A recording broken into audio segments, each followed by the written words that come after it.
Halo semuanya, perkenalkan nama saya Anissa Rahma, saya dari kelas PSBBA 2024. Di sini saya akan membahas tentang permasalahan biologi. Sebelum kita masuk ke materi, ada baiknya kita mengetahui terlebih dahulu apa tujuan dari pembelajaran ini. Tujuan dari pembelajaran ini yaitu yang pertama, kita dapat belajar menemukan permasalahan-permasalahan pada objek biologi di lingkungannya. Dan yang kedua, kita juga dapat belajar merumuskan masalah berdasarkan gejala atau fakta pada objek yang ditemukan di lingkungan sekitar.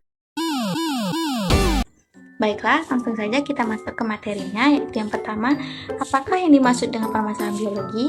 Permasalahan biologi adalah pertanyaan tentang berbagai gejala pada objek biologi dalam interaksinya di lingkungannya. Permasalahan biologi mencakup bagaimana makhluk hidup berinteraksi, bergerak, makan, bagaimana lingkungan mempengaruhi makhluk hidup, dan bagaimana makhluk hidup dimanfaatkan dalam lingkungan manusia.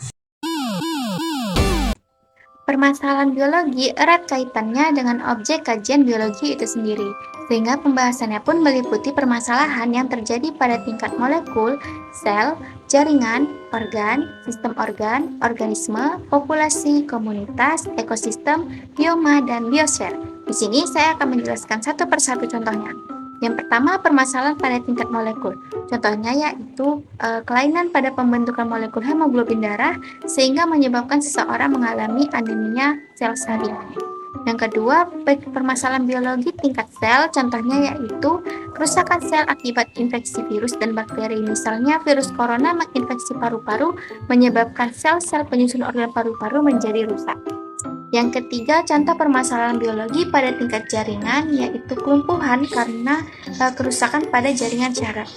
Yang keempat, contoh permasalahan biologi pada tingkat organ adalah rabun dekat, yaitu gangguan yang terjadi pada organ mata. Yang kelima, contoh permasalahan biologi pada sistem organ, yaitu seperti gangguan pada sistem pencernaan dan sistem pernapasan. Yang keenam, contoh permasalahan biologi pada tingkat organisme, yaitu seperti penebangan liar yang berdampak pada kelestarian orang utan. Yang ketujuh, permasalahan biologi pada tingkat populasi, contohnya yaitu penyakit asma pada populasi manusia karena pencemaran udara. Yang kedelapan, contoh permasalahan biologi pada tingkat komunitas, yaitu seperti dampak pembasmian hama tikus terhadap kelestarian makhluk hidup lainnya. Yang kesembilan, contoh permasalahan biologi pada tingkat ekosistem, yaitu seperti pencemaran air dan kebakaran hutan serta gunung meletus.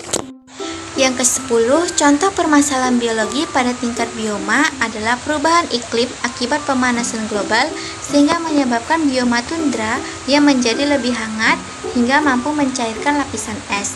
Dan yang terakhir, contoh permasalahan biologi pada tingkat biosfer adalah bagaimana cara menanggulangi penipisan lapisan ozon sehingga makhluk hidup dapat terlindungi dari radiasi sinar matahari atau UV.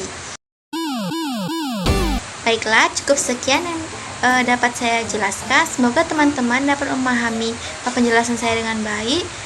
Atas perhatiannya saya ucapkan terima kasih.